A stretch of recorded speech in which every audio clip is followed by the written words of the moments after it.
My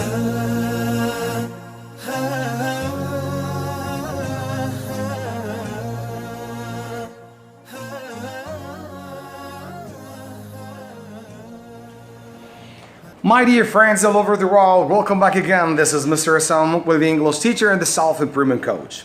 My dear friends, I think that you still remember the first two steps we focused mainly on the previous episodes when we start our writing process. Number one, mind mapping, and number two, the actual writing. And if you remember, I told you that when you start mind mapping, definitely you can kill two birds with one stone. Number one, you remember the ideas you want to express in your writing. And number two, surely you can organize your thoughts in a very awesome, outstanding, and magnificent way. And don't forget, please don't forget to start your writing process with the mind map, because it's your cornerstone, the GPS, and the North Star that guides you each time you get lost. Now, after you finish drawing the mind map, you definitely start writing.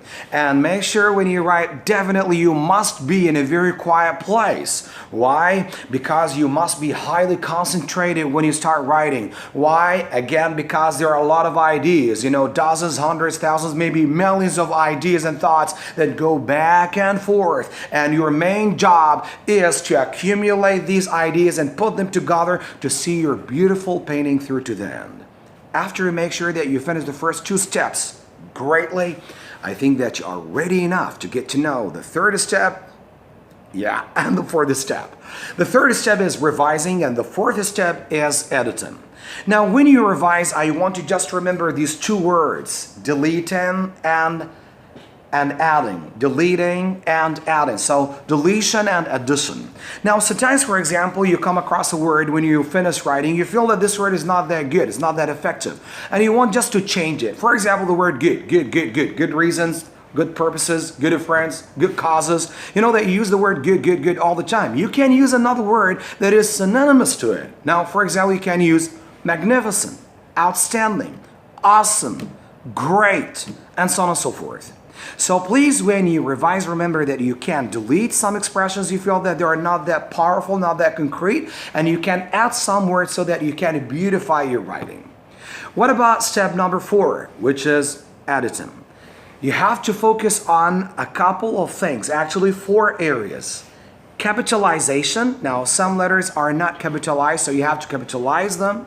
Number 2, punctuation marks. You should know where and when we have to use the period, the comma, the semicolon, the colon, the exclamation mark, the question mark, and so on and so forth. And then we have spelling mistakes and finally grammar mistakes. So these are the areas you have to focus on when you revise. So I think that these 2 steps focus on knowing every nook and the cranny of our topic. What does it mean, every nook and cranny? I mean that you have to know every single piece of information, every single word you are going to write or you have written, and you want just to make sure that everything is written and stated in a very awesome way. So I want you to make sure when you edit and revise, because unfortunately most of the students don't take this very seriously. Why? Because sometimes when I ask my students to edit and revise their topics and their writings, that they take almost 2 or 3 minutes max, and then they finish everything. You have to bear in mind that most of those excellent authors and writers spend a lot of time on editing and revising. So please try just to take your time when you revise and edit your writings. Now we are going just to get to know how to revise and edit more practically. So please listen carefully and watch the video I'm going to share with you so that you know well how to revise and how to edit. Don't go away. Just stay with me. Let's go.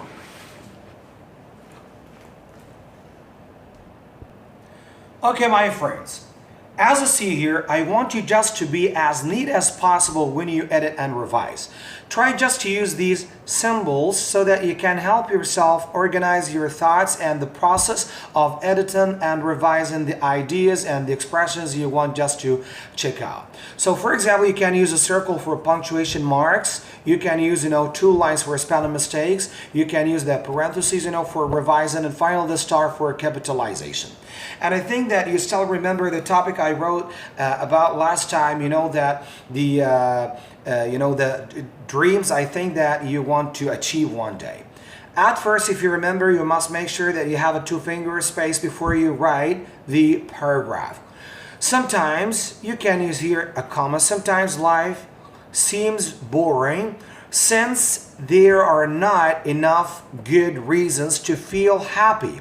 So here, for example, I have just drawn two lines before are not, because I think that that they are stuck with one another, so you can just make a space between are and not. There are not enough good reasons. So you can use, for example, compelling instead of good. You can say great reasons instead of good all the time.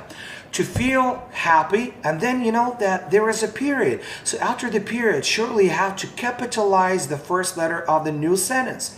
So here that I have drawn a star just to remember that there is a capitalization here. So you have to capitalize the N, so it becomes nevertheless with a capital letter, not with a lowercase. Then having dreams makes life better. Again, this is revising. Now, instead of better, you can use the word, for example, fruitful, useful, meaningful, much more interesting, much more breathtaking, and so on. The same mistake here, after the period, you have to capitalize the F. The I, one of the most common mistakes actually, the pronoun I is always capital. Remember that, please. The I as a pronoun is always capital. Whether it comes in the beginning, in the middle, even at the end of the sentence, you have to capitalize it. I have three big dreams. So first of all, again, after these introductory expressions, you must use a comma. First of all, second of all, last but not least, you have to use a comma after them. I'd like to live in a nice house full of big rooms, 2 swimming pools, and a balcony. Second of all, I really want to buy a luxurious car full of amazing options. Good.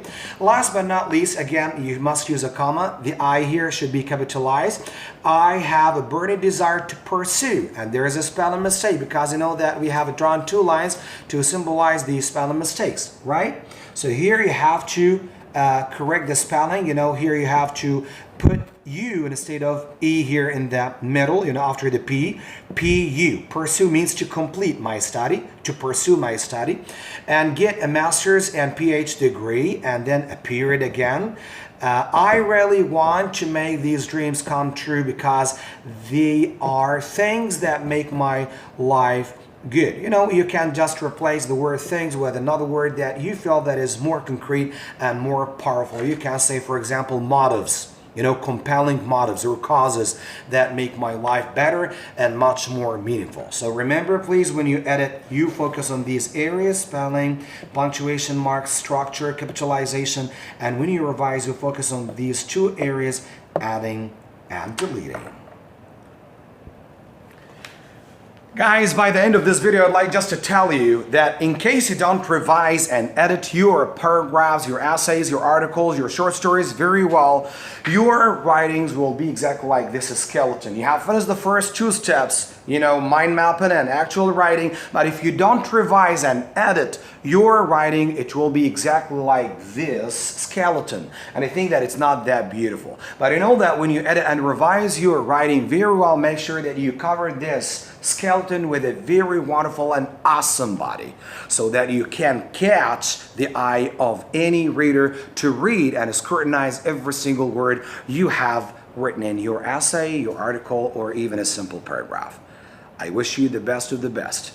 And don't forget that nothing is impossible and impossible is nothing, because you are great enough and knowledgeable enough to master the writing skill sooner or later. Just believe in yourself. Have a nice weekend. Bye-bye.